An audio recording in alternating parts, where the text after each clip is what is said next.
been called everything, you know, good, bad, and otherwise. So, Especially ugly. sort of used to hearing all kinds of wild descriptions that I would have never thought of, like proto-punk or post-psychedelic or Paisley Park poop. you know, just you know, we make music. I know that. You know, that much I do know.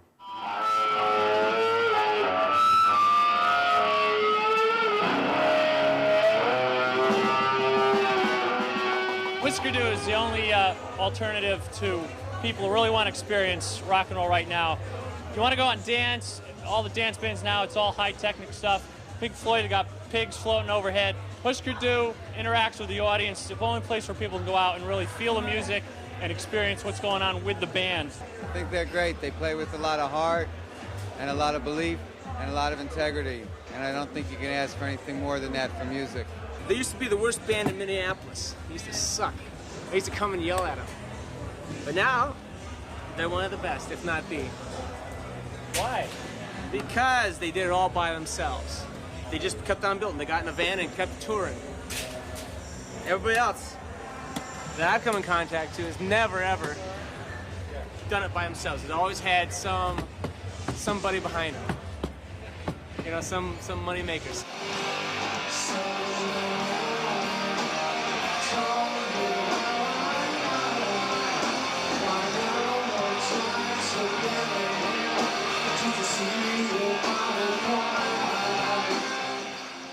What's it like playing in Europe?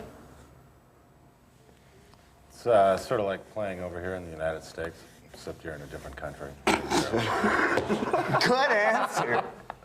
No, I was going to say that. different planet. No, it's I don't know. A lot of times the people that show up at the shows are Europeans. Yeah, they're speaking a different language. They don't want to borrow dollars. They want to borrow lira. No. Walking around with your head in the clouds, it makes no sense at all. So you're so short, but you're walking so tall, it makes no sense at all. There was a lot of good music going on in the late 70s, you know, a lot of the punk rock stuff and the new wave and the art thing and all that weird stuff. You could play any kind of music you wanted just as long as you meant what you were doing.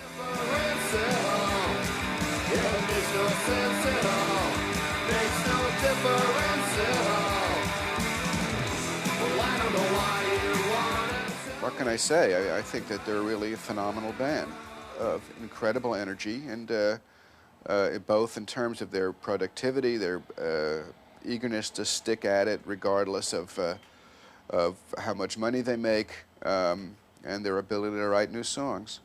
I think their worldview is a little limited, but I think Flaubert's worldview was a little limited too. It's nice to be on the Dean's list. I mean, many people would say, and I think I might agree with them, that they're the best American band of the 80s. But even that isn't saying that much. But they're a fine pop band, you know. He's a fool. No.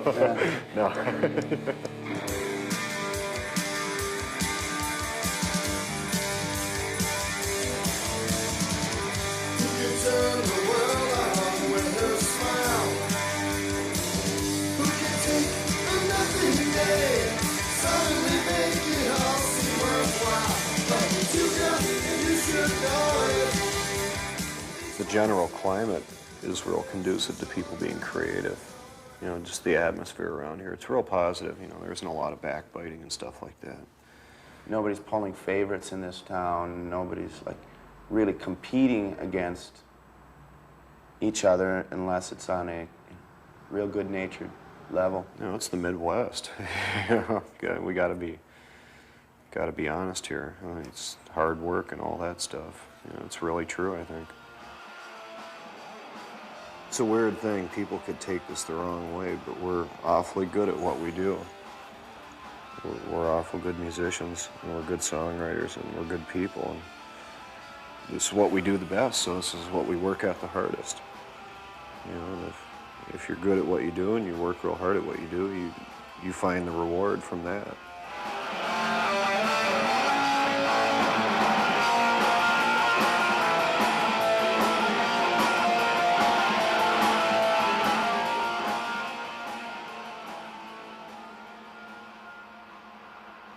Hello? What? Husker Du broke up? Why? Uh-huh. Did you talk to Warner Brothers? I mean, did they have any explanation? Yeah, they always say artistic differences.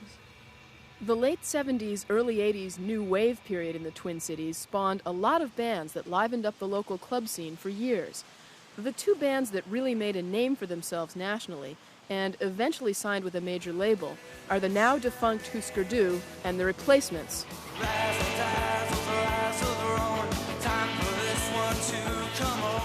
I love their attitude, I love their music. You never know what they're going to do.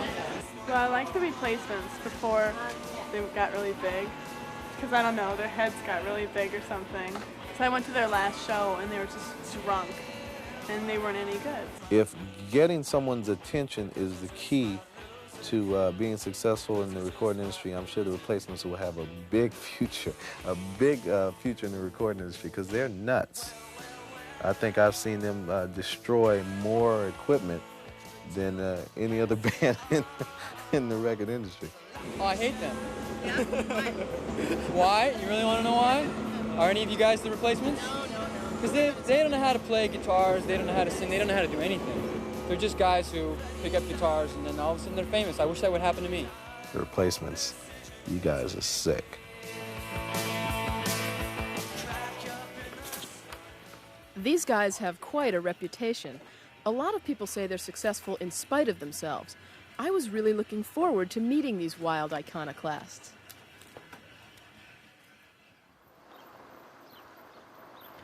The Replacements probably grew up in a neighborhood that looked a lot like this one, or this one, or maybe this one. If one were to interview them, they'd probably say that growing up here, they felt they had the freedom to play whatever they wanted, and that this town was really supportive because nobody really cared, or something like that.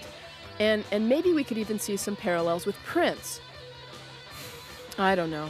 The only parallel that I can see is that neither of them would grant me an interview. Their lawyer says it's because they're obstreperous. Obstreperous? That's what he gets paid for, words like that. He gets paid by the letter. I don't know. I guess they just don't like TV. If Paul Westerberg doesn't want to make a video, we're not going to force him to make one. We certainly wanted to make a video. We thought it was a good way of marketing the band. But we eventually made a video on their terms.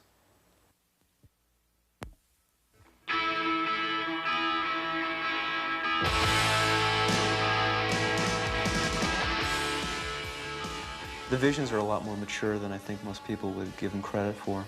I mean, Paul writes songs I think a lot of more mature artists only wish they could write.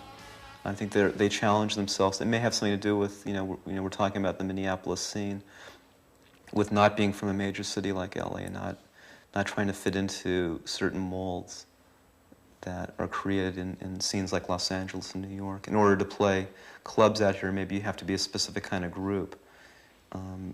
I think they're able to invent themselves up there without any encumbrance from big record companies and seeing bands riding around limousines and stuff like that. It's like a nice place to develop. And hopefully, the scene won't change much so we can get more bands like this.